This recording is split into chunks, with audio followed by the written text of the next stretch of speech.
ঢাকা উত্তরের প্রার্থীদের সঙ্গে নির্বাচন কমিশনের সংলাপ। প্রার্থীদের অযথা হয়রানি না করতে পুলিশকে সিইসির নির্দেশ। আইন শৃঙ্খলা বাহিনীর সদস্যদের প্রতি আমার নির্দেশ, কেউ যেন অযথা হয়রানির শিকার না হন।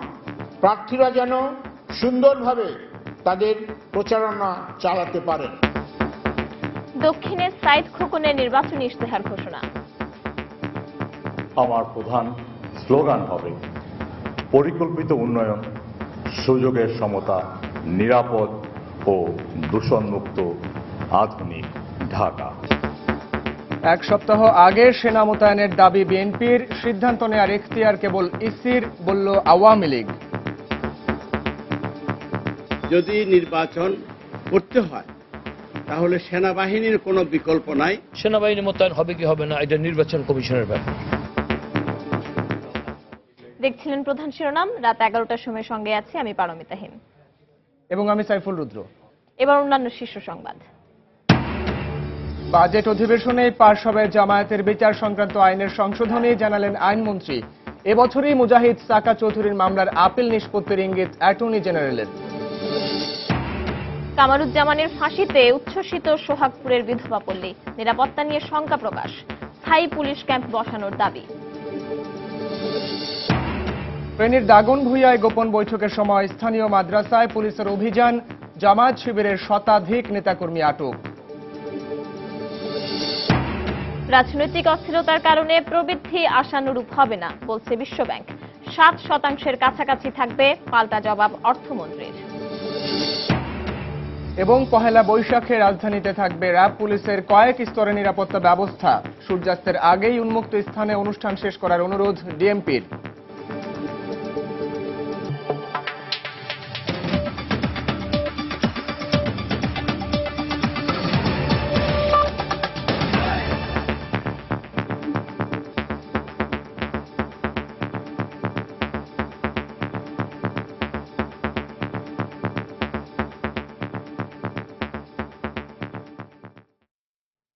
ঢাকা উত্তর ও দক্ষিণ সিটি কর্পোরেশন নির্বাচন সুষ্ঠু ও শান্তিপূর্ণ করতে নির্বাচন কমিশনের পক্ষ থেকে সব ধরনের ব্যবস্থা নেওয়া হয়েছে বলে জানিয়েছেন প্রধান নির্বাচন কমিশনার কাজী রকিবউদ্দিন আহমদ।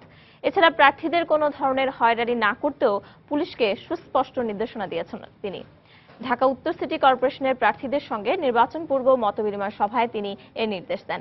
এদিকে প্রার্থীরা অভিযোগ করছেন, নির্বাচনের সব প্রার্থীর সমান সুযোগ নিশ্চিত করতে প্রয়োজনীয় ব্যবস্থা নিচ্ছে না কমিশন এবং পরস্পরকে তাগিদ করে নির্বাচনী প্রচারণায় যখন ব্যস্ত প্রার্থীরা, ঠিক সে সময় প্রার্থীদেরকে নিয়ে মতবিনিময় সভার আয়োজন করে নির্বাচন কমিশন। আর এত ব্যস্ততার মধ্যেও কমিশনের ডাকা সাড়া দিয়ে একই ছাদের নিচে প্রতিদ্বন্দ্বী প্রার্থীরা। নির্বাচনের আগ মুহূর্তে কমিশনের এরকম আয়োজন সৌহার্দ্যপূর্ণ পরিবেশ সৃষ্টি করেছে প্রার্থীদের মাঝে। শুরুটা এরকম সৌহার্দ্যপূর্ণ হলেও কিছুক্ষণের মধ্যেই কয়েকজন প্রার্থীর অভিযোগের জেরে পরিস্থিতি কিছুটা উত্তপ্ত হয়ে ওঠে। এখানে মনে হচ্ছে যেন একজন বা দুইজন নির্বাচন করছেন। আমি স্বাধীনতা যুদ্ধ করেছি 71-এ, এই জন্য না যে কোন কার কত 100 কোটি টাকা বাজেট আর সেই টাকা দিয়ে বাংলাদেশের রাজনীতি কিনে ফেলবেন। এই নির্বাচন যেন বিত্তবানদের অর্থের লড়াই না হয়, বাংলাদেশের মধ্যবিত্তের প্রত্যাশা জমেটে, এই জিনিসটা আপনাদেরকে দেখতে হবে। আমার একটা অনুরোধ থাকবে আপনাদের প্রতি, আপনারা যা বলেন তা করার চেষ্টা করবেন। না, আমাদের অনেক নেতাবৃন্দ এবং কর্মীরা কিন্তু এখনো জেলখানা আটক রয়েছে অথবা আত্মগোপনে পালক রয়েছে পুলিশের হয়রানির জন্য।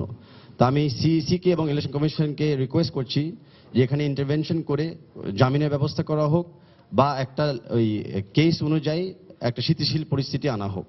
প্রত্যেকের সঙ্গেই আমি আমার সমর্থন দিচ্ছি এবং আমি বলছি যে যত বেশি সম্ভব নির্বাচন কমিশন যেন এই দাবিগুলো মেনে নেন।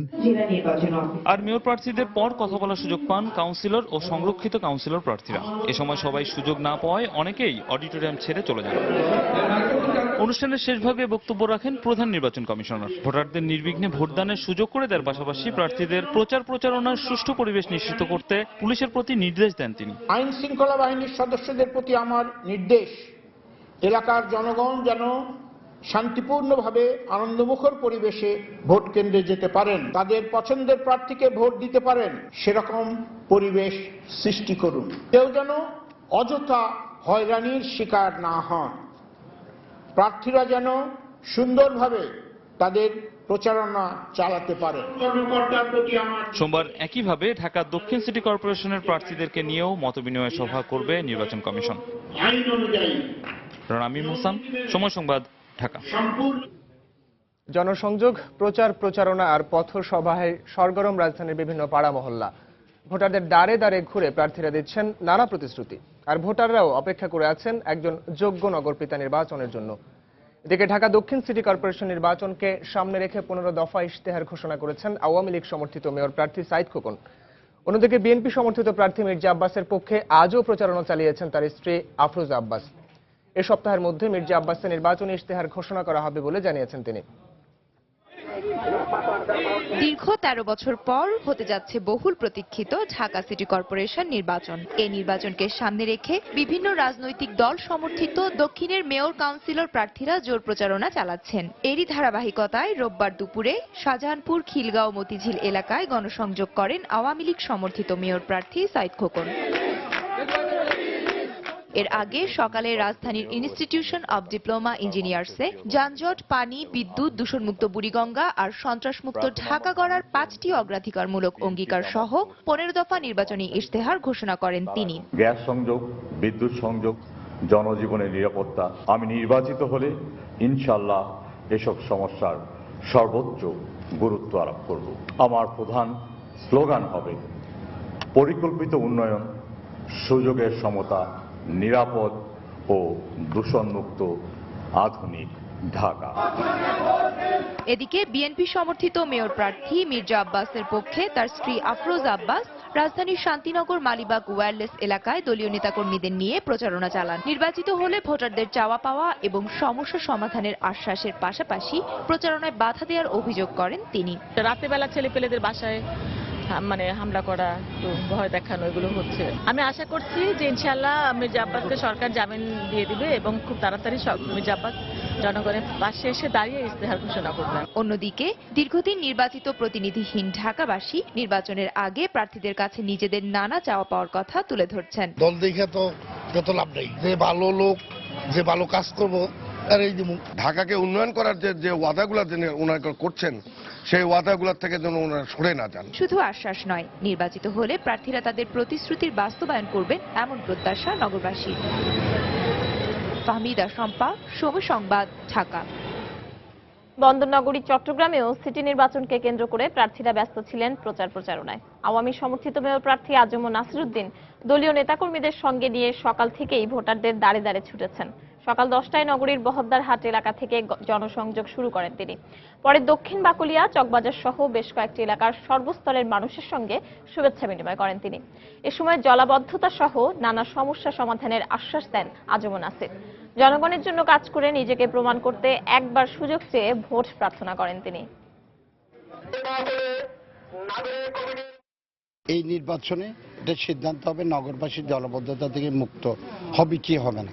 সে কারণে নগরবাসীর প্রতি আমি বিনয়ের সাথে অনুরোধ করবো এই বিষয়টাকে গুরুত্ব সহকারে বিবেচনা করে এবং যেই প্রার্থীর পক্ষে এই সমস্যার সমাধান করা সম্ভব তার পক্ষে যাতে রায়টা প্রদান করেন। নির্বাচনকে নির্বিঘ্ন করতে এক সপ্তাহ আগে থেকেই সেনাবাহিনী মোতায়েনের দাবি জানিয়েছে বিএনপি। সকালের সংবাদ সম্মেলনে এ দাবি জানান বিএনপির কেন্দ্রীয় ভাইস চেয়ারম্যান আব্দুল্লাহ আল নোমান ও চট্টগ্রাম মহানগরীর বিএনপির সভাপতি আমির খসরু মাহমুদ চৌধুরী। চট্টগ্রামে গণসংযোগ চলাকালে বিএনপি নেতাকর্মীদের উপর হামলা ও গ্রেফতার করা হচ্ছে এমন দাবি করে সংবাদ সম্মেলন করেন বিএনপি নেতারা।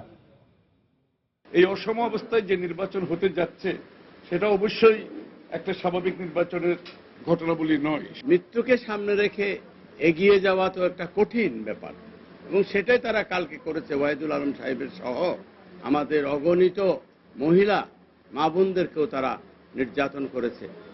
এই অবস্থায় আমরা মনে করি যে যদি নির্বাচন করতে হয় তাহলে সেনাবাহিনীর কোনো বিকল্প নাই। অন্যদিকে বাণিজ্য মন্ত্রী বলেছেন, সিটি কর্পোরেশন নির্বাচনে সেনাবাহিনী মোতায়েন করা হবে কিনা তা সম্পূর্ণ নির্বাচন কমিশনের এখতিয়ার। নির্বাচন কমিশন চাইলে সরকার পূর্ণ সহযোগিতা করবে বলে জানিয়েছেন বাণিজ্য মন্ত্রী তোফায়েল আহমেদ। সকালে রাজধানীর একটি হোটেলে এক সেমিনারে অংশ নিয়ে সাংবাদিকদের প্রশ্নের জবাবে তিনি একথা বলেন। সেনাবাহিনী মোতায়েন হবে কি হবে না এটা নির্বাচন কমিশনের ব্যাপার, এটা সরকারের সিদ্ধান্ত না।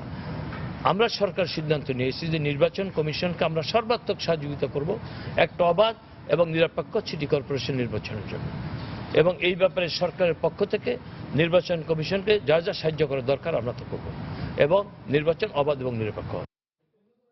সাধারণ মানুষ ও সৎ প্রার্থীকে আইন শৃঙ্খলা রক্ষাকারী বাহিনী হয়রানি করবে না বলে মন্তব্য করেছেন আওয়ামী লীগ নেতারা। কিন্তু যাদের বিরুদ্ধে সুনির্দিষ্ট সন্ত্রাসের অভিযোগ রয়েছে তাদের বিরুদ্ধে আইন শৃঙ্খলা রক্ষাকারী বাহিনী ব্যবস্থা নেবে বলে মন্তব্য করেন তারা। বিকেলে রাজধানী বঙ্গবন্ধু অ্যাভিনিউয়ে দলীয় কার্যালয়ে নগর আওয়ামী লীগের বর্ধিত সভায় তারা এ মন্তব্য করেন। যার বিরুদ্ধে কোনো অভিযোগ নাই এমন কোন প্রার্থীকে আইন শৃঙ্খলা রক্ষাকারী বাহিনী কোন অবস্থাতেই কোন রকম হয়রানি করবে না, এই বিশ্বাস আমাদের আছে। যারা এই বাংলাদেশে সন্ত্রাস করেছে, মানুষ পুড়িয়ে মেরেছে, তাদের বিরুদ্ধে অবশ্যই আইন শৃঙ্খলা রক্ষাকারী বাহিনী সজাগ থাকবে, তাদের দিকে আইন অবশ্যই তাদেরকে তাড়া করবে, এতে কোনো সন্দেহ নাই। সন্ত্রাসীদের ছাড় দিয়ে কোনো অবস্থাতেই লেভেল ফিল্ড হতে পারে না। সুষ্ঠু নির্বাচনের স্বার্থে যা যা করার, যেরকম সহযোগিতা করার সব রকম সহযোগিতা করতে আমরা নির্বাচন কমিশনকে আমরা প্রস্তুত আছি। এখন তিনি গণতন্ত্রের কথা বলছেন, নির্বাচনের কথা বলছেন, তিনি এখন সমঝোতার কথা বলছেন। সমঝোতা যদি করতে চাইতেন তাই 93 দিনে 150 লোককে কেন হত্যা করলেন? এর জবাব আপনাকে দিয়ে মাঠে আসতে হবে, সেই কথা সে পরিষ্কার বলতে চাই। আগামী বাজেট অধিবেশনেই মানবতা বিরোধী দল হিসেবে জামায়াতের বিচার সংক্রান্ত ট্রাইব্যুনালের আইনের সংশোধনী পাশ করা হবে বলে জানিয়েছেন আইনমন্ত্রী অ্যাডভোকেট আনিসুল হক। সকালে সহকারী জেলা জজদের এক প্রশিক্ষণ কর্মশালার উদ্বোধন শেষে তিনি কথা বলেন।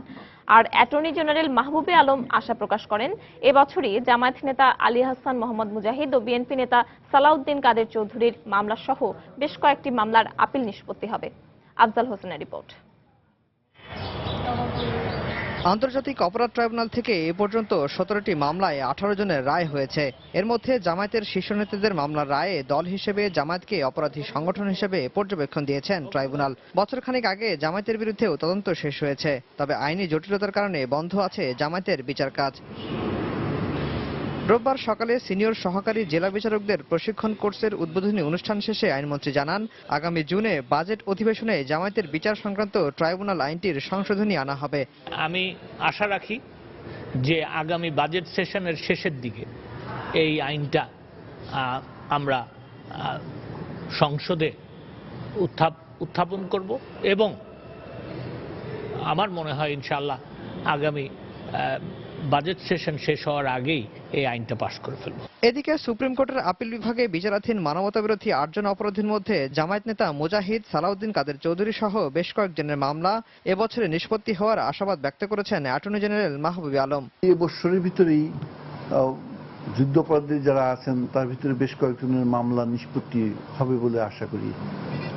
তার কারণ যে গতিতে এখন আমাদের আপিল বিভাগ মামলা পরিচালনা করছেন সেটা খুবই সন্তোষজনক। এ সময় জামায়াত নেতা সাইদিকে ট্রাইব্যুনালের মৃত্যুদণ্ডের সাজা কমিয়ে আমৃত্যু কারাদণ্ড দিয়ে আপিল বিভাগের রায়ের বিরুদ্ধে রিভিউ করা হবে কিনা এ বিষয়ে পূর্ণাঙ্গ রায় দেখে সিদ্ধান্ত নেওয়ার কথাও জানান অ্যাটর্নি জেনারেল। তারপরে সালাউদ্দিন কাদের চৌধুরী। আফজাল হোসেন, সময় সংবাদ, ঢাকা। জামায়াত নেতা কামরুজ্জামানের ফাঁসি কার্যকরে উচ্ছ্বসিত শেরপুরের সোহাগপুরের বিধবা পল্লী। কুখ্যাত এই যুদ্ধাপরাধীর ফাঁসিতে দীর্ঘদিন ধরে বয়ে আসা কষ্ট কিছুটা হলেও লাঘব হয়েছে 71-এর স্বামী হারানো এই নারীদের। তবে নিরাপত্তা নিয়ে শঙ্কা থাকা বিধবা পল্লীতে স্থায়ী পুলিশ ক্যাম্প বসানোর দাবি জানিয়েছেন তারা। আরো জানাচ্ছেন হারুনুর রশিদ। এই সেই সোহাগপুর গ্রাম। 1971 সালের 25 জুলাই আলবদর কমান্ডার কামরুজ্জামানের নির্দেশে শেরপুরের নালিতাবাড়ী উপজেলার এই গ্রামের 144 জন মানুষকে হত্যা করেছিল পাক হানাদার ও তাদের দোসররা। সেদিন বিধবা হয়েছিলেন অনেক নারী, যাদের অনেকে এখনো বেঁচে আছেন সেদিনের সেই দুঃসহ যন্ত্রণা নিয়ে সোহাগপুরের বিধবা পল্লীতে। 44 বছর পর স্বামীর হত্যাকারী কামরুজ্জামানের ফাঁসির রায় কার্যকর হওয়ায় তাদের কষ্টের বোঝা কিছুটা কমেছে বলে জানান তারা। আমরা নিজে চোখে আমরা যাই দেখি যে মাইরা হারাইতেছে, বাতার আইলে মধ্যে বইয়া রয়েছে মাইরা হাইরা গেছি, আমরা শূন্য হাইরা গেছি, ওই যার মুক্তি আছে, ওই যার মুক্তি আছে। আমি জানালে ফাঁসি হয়েছে, আমরা খুশি হয়েছি। কামরুজ্জামানের যেমন আঙ্গুর সামনে মারছে ওই কামরুজ্জামান ফাঁসি করছে, আমরা এই তাতে খুশি হয়েছি। এদিকে ফাঁসির রায়ে খুশি শহীদ পরিবারের সন্তানেরা কামারুজ্জামানের দোষরদেরও শাস্তির আওতায় আনার দাবি জানিয়েছেন। সহযোগিতায় কাজী ডাক্তার ছিল, কাজী ডাক্তার এখন নিখোঁজ, কাজী ডাক্তারের এটা শাস্তি দেওয়া হোক। কামরুজ্জামান যারা সহযোগিতা করছে কাজী ডাক্তার আর রাজাকার আছে ওকে ফাঁসি হইলে আমরা চাই। ফাঁসির রায় কার্যকর হওয়ার পর নিরাপত্তাহীনতায় ভুগছেন বিধবা পল্লীর বাসিন্দারা। দ্রুত এ এলাকায় একটি স্থায়ী পুলিশ ক্যাম্প স্থাপনের দাবি জানিয়েছেন তারা। এই দেশের বহুত রাজাকার আলবদর মেলা পড়া রয়েছে জায়গায় জায়গায়। আমরা বিধবা পল্লীর আমাদের মা বোন চাচা যেটি আছে এখানে নিরাপত্তার জন্য আমরা আশাবাদী। সরকারিভাবে যে সোহাগপুরের নিরাপত্তা জোরদার করার জন্য। সোহাগপুরের বিধবাপল্লী থেকে হারুনুর রশিদ, সময় সংবাদ, শেরপুর। মাদ্রাসায় গোপন বৈঠকের সময় ফেনী থেকে জামায়াত শিবিরের শতাধিক নেতাকর্মীকে আটক করেছে পুলিশ। পুলিশ জানিয়েছে সন্ধ্যায় দাগনভূঞা উপজেলার পাকিস্তান বাজার এলাকার আশরাফুল উলুম মাদ্রাসায় জামায়াত শিবিরের কর্মীরা গোপন বৈঠক করছে বলে খবর পায় তারা। পরে অভিযান চালিয়ে দাগনভূঞা উপজেলার জামায়াত ইসলামের সাধারণ সম্পাদক রফিকুল ইসলাম দুলাল সহ 114 জন নেতাকর্মীকে আটক করা হয়। আটকের পর তাদেরকে দাগনভূঞা থানায় নেওয়া হয়। পরে আটককৃতদের আদালতে নেওয়ার উদ্দেশ্যে জেলা সদরে নিয়ে যাওয়া হয়।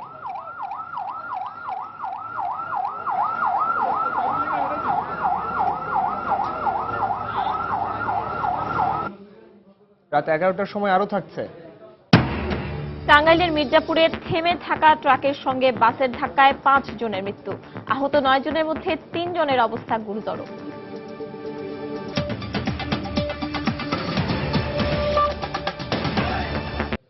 বার্ন ও প্লাস্টিক সার্জারিতে বিশেষজ্ঞ জার্মানির একটি চিকিৎসক প্রতিনিধি দল প্রধানমন্ত্রী শেখ হাসিনার সঙ্গে গণভবনে সাক্ষাৎ করেছেন। সাক্ষাতে উন্নয়নশীল দেশের মানুষের জন্য কম খরচে ও সহজে কিভাবে প্লাস্টিক সার্জারির মতো জটিল চিকিৎসা সেবা আরও বাড়ানো যায় সে বিষয়ে আলোচনা করেন তারা। জার্মানির 9 সদস্যের চিকিৎসক প্রতিনিধি দলের নেতৃত্ব দেন ডক্টর হেইন হাভার্ড। স্বাস্থ্য খাতে বাংলাদেশ সরকারের অবদানের ভূয়সী প্রশংসা করেন চিকিৎসকরা। ঢাকা মেডিকেল কলেজ হাসপাতালের বার্ন ইউনিটের কার্যক্রম নিয়েও সন্তোষ প্রকাশ করেন জার্মান প্রতিনিধি দলের চিকিৎসকরা।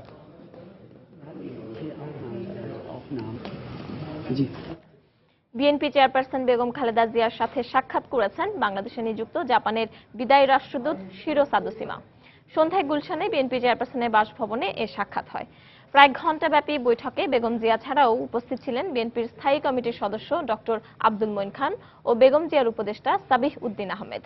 বৈঠকে জাপান ও বাংলাদেশের দ্বিপক্ষীয় বিভিন্ন বিষয় নিয়ে আলোচনা হয়। এছাড়া বাংলাদেশের উন্নয়ন সহযোগী হিসেবে বিভিন্ন ক্ষেত্রে জাপানের ভূমিকার কথা স্মরণ করে বিদায়ী রাষ্ট্রদূতকে ধন্যবাদ জানান বেগম জিয়া। এ সময় তারা আশা প্রকাশ করেন বাংলাদেশ জাপানের মধ্যে বন্ধুত্বপূর্ণ সম্পর্ক ভবিষ্যতেও অব্যাহত থাকবে। রাজনৈতিক সহিংসতার কারণে গত 3 মাসে অর্থনীতিতে অন্তত $220 কোটি ক্ষতি হয়েছে বলে মনে করছে বিশ্বব্যাংক। বাংলাদেশের অর্থনৈতিক উন্নয়নের অগ্রগতি 2015 শীর্ষক প্রতিবেদন প্রকাশ উপলক্ষে সংবাদ সম্মেলনে একথা বলেন বিশ্বব্যাংক বাংলাদেশের প্রধান অর্থনীতিবিদ ডক্টর জাহিদ হোসেন। এছাড়া বছরের শুরুতে প্রবৃদ্ধি 6.2% হবে বলে লক্ষ্যমাত্রা নির্ধারণ করা হলেও রাজনৈতিক অস্থিরতার কারণে চলতি অর্থ বছর 5.6% প্রবৃদ্ধি হতে পারে বলে জানান তিনি। এই বছরে অর্থনীতির ক্ষতির পরিমাণ $2.2 বিলিয়ন মতো হতে পারে। স্থিতিশীলতা বজায় থাকতো আমাদের হিসেবে হয়তো বাংলাদেশ এই বছর 6.4 থেকে 6.6 পর্যন্ত প্রবৃদ্ধি অর্জন করতে পারত। ক্ষতিটা ধরার পরে জিডিপির প্রবৃদ্ধির প্রাক্কালন হচ্ছে 5.6%। বাজেট হয়তো পুরোপুরি বাস্তবায়ন হবে না এবং 3 লাখ কোটি টাকা বাজেট বাস্তবায়ন করার জন্য যে রাজস্ব আদায়ের প্রয়োজন হবে সেই রাজস্ব আদায়ের প্রস্তুতি কিন্তু আমাদের নেই। তবে অর্থমন্ত্রী মনে করছেন চলতি অর্থ বছর শেষে আর্থিক প্রবৃদ্ধি হবে 7% কাছাকাছি। বিশ্বব্যাংকের 5.6% প্রবৃদ্ধি হবে এমন পূর্বাভাসের জবাবে বিকেলে সচিবালয়ে এমন মন্তব্য করেন অর্থমন্ত্রী। প্রত্যেক বছরই বাংলাদেশের গ্রোথ প্রসপেক্টস নিয়ে World Bank, IMF, ADB prediction করে। Always wrong, all of them আর অলওয়েজ রং। আমার অ্যাসেসমেন্ট হচ্ছে খালেদা জিয়ার অত্যাচার was felt in January, then it became normal, the economy didn't suffer. সবচেয়ে এফেক্টেড হয়েছে ফরেন ডাইরেক্ট ইনভেস্টমেন্ট। এরা আসছিল এই সময়টাতেই তাদের বিদায় করে দিয়েছে। The growth rate is going to be close to 7%। Close to বলছি, আমি 7% জোর করে বলতে পারছি না। সূর্যাস্তের আগেই উন্মুক্ত স্থানে পহেলা বৈশাখের অনুষ্ঠান শেষ করতে নগরবাসীর প্রতি অনুরোধ জানিয়েছেন ঢাকা মহানগর পুলিশ। প্রতি বছরের মতো এবারও নিশ্ছিদ্র নিরাপত্তার বলয়ের মধ্য দিয়ে উদযাপিত হবে বর্ষবরণ। পুলিশের পাশাপাশি নিরাপত্তা রক্ষায় মোতায়েন থাকবে র্যাব, বিজিবি, আনসার ও সাদা পোশাকধারী গোয়েন্দা পুলিশ। ঢাকা মহানগর পুলিশ ও র্যাবের পক্ষ থেকে এসব তথ্য জানানো হয়েছে। তরিকুল ইসলাম সৌরভকে সঙ্গে নিয়ে আরও জানাচ্ছেন আতিকুর রহমান তমাল। দরজায় করোনার চেয়ে বাঙালির প্রাণের উৎসব পহেলা বৈশাখ। আর একটি দিন পেরোলেই ঢাকার সব পথ মিশবে রমনার বটমূলে। তাই তো বটমূল সাজছে তার পুরনো ঐতিহ্যে। প্রতি বছরের মতো এবারও পহেলা বৈশাখের আয়োজন নির্বিঘ্ন করতে থাকছে নিরাপত্তা বলয়। বসানো হয়েছে নিরাপত্তা ক্যামেরার নজরদারি আর নিরাপত্তা চৌকি। দুপুরে ডিএমপির পক্ষ থেকে আয়োজিত সংবাদ সম্মেলনে জানানো হয়েছে কয়েক স্তরের নিরাপত্তা বলয় গড়ে তুলবে ডিএমপি। রমনা বটমূলের উদযাপন ও মঙ্গল শোভাযাত্রা সুষ্ঠুভাবে সম্পন্ন করতে পুরো এলাকার নিরাপত্তা বলয়ে থাকবে গাড়ি পার্কিং, বিকল্প সড়ক, ডাইভারশন পয়েন্ট ও ব্যারিকেড ব্যবস্থাপনা। এটিকে উৎসবমুখর করার জন্য, নিরাপদ করার জন্য ঢাকা মেট্রোপলিটন পুলিশের পক্ষ থেকে নিশ্ছিদ্র নিরাপত্তা ব্যবস্থা নেওয়া হয়েছে। সে সময় উৎসব উদযাপনে জনসাধারণের সহায়তা চাইলেন ডিএমপি কমিশনার। আমরা নিরাপত্তার স্বার্থে সম্মানিত নগরবাসীকে অনুরোধ করব, সন্ধ্যার আগে সকল অনুষ্ঠান ইন দ্য পাবলিক প্লেস সেটাকে শেষ করার জন্য, কারণ রাতের বেলা নিরাপত্তার ঝুঁকি থেকে যায়। বিকেলে র্যাবের পক্ষ থেকে রমনা বটমূল এলাকার নিরাপত্তা পর্যবেক্ষণ করা হয়। সে সময় র্যাবের ডিজি সার্বিক নিরাপত্তায় সন্তোষ প্রকাশ করেন। যে কোনো ধরনের জরুরি আপৎকালীন অবস্থা মোকাবেলা করার জন্য আমাদের ইভাকুয়েশন ম্যানেজমেন্ট ব্যবস্থা থাকবে। একই সঙ্গে আমরা স্পেশালাইজড যে ইউনিটগুলো ডিপ্লয় করব তার মধ্যে থাকবে বম্ব ডিসপোজাল ইউনিট, আমাদের ডগ যে ক্যানাইন ইউনিট রয়েছে, ডগ ইউনিট রয়েছে, সেটা ডিপ্লয় করবো আমরা। আমাদের হেলিকপ্টার মোতায়েন থাকবে, স্ট্যান্ড বাই থাকবে এবং তারা আকাশ থেকেও নিরাপত্তা ব্যবস্থা পর্যবেক্ষণ করবে। রমনা বটমূল ছাড়াও রবীন্দ্র সরোবর সহ রাজধানীর বিভিন্ন এলাকায় এদিন নেওয়া হবে বাড়তি নজরদারি। এখন শুধুই অপেক্ষা নতুন দিনের নতুন একটি সূর্যোদয়ের। আতিকুর রহমান তমাল, সময় সংবাদ, ঢাকা। গাজীপুরের শীতলক্ষ্যা নদীতে বালুবাহী কার্গোর ধাক্কায় যাত্রীবাহী ট্রলার ডুবির ঘটনায় কেউ নিখোঁজ নেই। স্থানীয়রা জানিয়েছে বিকেল 4টার দিকে মুলগাঁওয়ের এফএল গেট সংলগ্ন ঘাট থেকে প্রায় অর্ধশত শ্রমিক নিয়ে কালীগঞ্জ সদরের উদ্দেশ্যে রওনা দেয় ট্রলারটি। এর কয়েক মিনিটের মধ্যেই বালুবাহী একটি কার্গোর ধাক্কায় মাঝ নদীতে ট্রলারটি ডুবে যায়। এ সময় সব শ্রমিকরা সাঁতরে পাড়ে উঠেছে বলে জানিয়েছে স্থানীয় প্রশাসন। ডুবে যাওয়া ট্রলারটিকে উদ্ধার করা হয়েছে। সিটি কর্পোরেশন নির্বাচনে বিএনপি সমর্থিত মেয়র প্রার্থীদের নির্বাচিত করা গেলে এই সরকারকে দ্রুত বিদায় করা সহজ হবে বলে মনে করছেন অধ্যাপক ডক্টর এমাজউদ্দিন আহমেদ। বিকেলে রাজধানীর প্রেস ক্লাবে এক সমাবেশে একথা বলেন তিনি। ঢাকার উত্তর আর ঢাকার দক্ষিণ আর চট্টগ্রামের মেট্রোপলিটন সিটিতে এই মেয়রাল ইলেকশন যদি আমরা জিততে পারি, তাহলে যে কথা আগে বললাম, ফ্যাসিবাদকে সরাবার জন্য অন্য কোনো যন্ত্র লাগে না, কোনো দানবও লাগে না, মানব লাগে। টাঙ্গাইলের মির্জাপুরে সড়ক দুর্ঘটনায় বিমান বাহিনীর এক কর্মকর্তা সহ নিহত হয়েছেন 5 জন, আহত হয়েছেন কমপক্ষে 9 জন। ভোর 5টার দিকে এই ঘটনা ঘটে। পুলিশ জানায় ঢাকা টাঙ্গাইল মহাসড়কের চরপাড়া এলাকায় ঢাকাগামী একটি যাত্রীবাহী বাস থেমে থাকা একটি ট্রাকে ধাক্কা দেয়। এতে ঘটনাস্থলেই নিহত হন 3 যাত্রী। পরে আহতদের উদ্ধার করে হাসপাতালে নেবার পথে মারা যান আরও 2 জন। নিহতরা হলেন বিমান বাহিনীর সার্জেন্ট আশরাফুল ইসলাম, বাংলাদেশ ব্যাংকের সহকারী ব্যবস্থাপক আতাউর রহমান, আনিসুর রহমান, কুদ্দুস মিয়া ও জমির আলী। এ ঘটনায় আহত হন অন্তত 9 জন। তাদের উদ্ধার করে মির্জাপুর কুমুদিনী হাসপাতালে ভর্তি করা হয়। তাদের মধ্যে 3 জনের অবস্থা আশঙ্কাজনক বলে জানিয়েছেন কর্তব্যরত চিকিৎসক।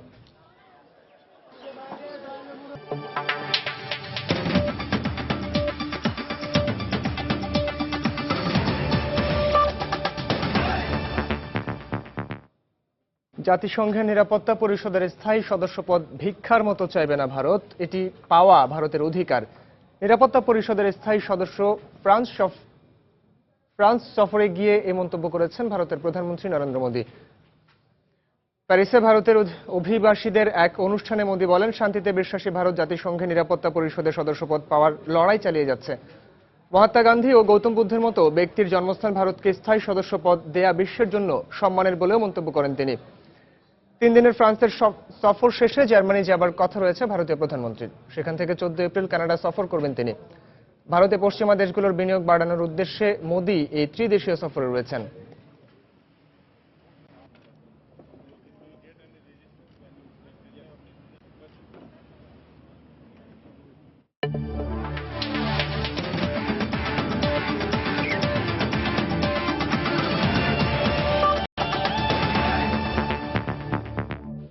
টাইগারদের বিপক্ষে পূর্ণাঙ্গ সিরিজ খেলতে সোমবার দুপুর 12:30টায় বাংলাদেশে আসছে পাকিস্তান জাতীয় ক্রিকেট দল। সিরিজে 2টি টেস্ট, 3টি ওয়ানডে ও 1টি টি-20 খেলবে পাকিস্তান। সবশেষ 2011 সালে বাংলাদেশ সফরে এসেছিল পাকিস্তান ক্রিকেট দল। সেই সফরে সব সিরিজ জিতলেও এবার বাংলাদেশকে বেশ সমীহ করছে দলটি। এছাড়া বিশ্বকাপের পর পাকিস্তান দলেও বেশ কিছু পরিবর্তন এসেছে।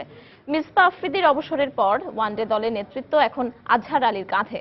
এছাড়া পাকিস্তান দলেও বেশ কিছু তরুণ ক্রিকেটার আছেন। বিশ্বকাপে অস্ট্রেলিয়ার কাছে কোয়ার্টার ফাইনালে হেরে বিদায় নিয়েছিল পাকিস্তান। অন্যদিকে এবারের বিশ্বকাপে বাংলাদেশ দারুণ পারফর্ম করায় বাড়তি চ্যালেঞ্জ থাকছে আজহারের ওপর। আগামী শুক্রবার 3 ম্যাচ সিরিজের প্রথম ওয়ানডে দিয়ে মাঠে গড়াবে এই সিরিজ।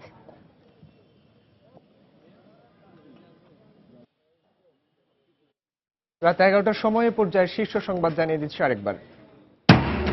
ঢাকা উত্তরের প্রার্থীদের সঙ্গে নির্বাচন কমিশনের সংলাপ, দক্ষিণে সাইদ খোকনের ইশতেহার ঘোষণা। সেনা মোতায়েনের দাবি বিএনপির, সিদ্ধান্ত নেবে ইসি বলল আওয়ামী লীগ। বাজেট অধিবেশনে পাশ হবে জামায়াতের বিচার সংক্রান্ত আইনের সংশোধনী, জানালেন আইনমন্ত্রী। এবছরে মুজাহিদ সাকা চৌধুরীর মামলার আপিল নিষ্পত্তির ইঙ্গিত অ্যাটর্নি জেনারেলের। কামারুজ্জামানের ফাঁসিতে উচ্ছ্বসিত সোহাগপুরের বিধবা পল্লী, নিরাপত্তা নিয়ে শঙ্কা প্রকাশ, স্থায়ী পুলিশ ক্যাম্প বসানোর দাবি। ফেনীর দাগনভূঞায় গোপন বৈঠকের সময় স্থানীয় মাদ্রাসায় পুলিশের অভিযান, জামায়াত শিবিরের শতাধিক নেতাকর্মী আটক। এবং রাজনৈতিক অস্থিরতার কারণে প্রবৃদ্ধি আশানুরূপ হবে না বলছে বিশ্বব্যাংক। 7% কাছাকাছি থাকবে, পাল্টা জবাব অর্থমন্ত্রীর। দর্শক, এই ছিল রাত 11টার সময়। যে কোনো খবর পেতে ভিজিট করুন সময় নিউজ.টিভি। সঙ্গে থাকুন সময়।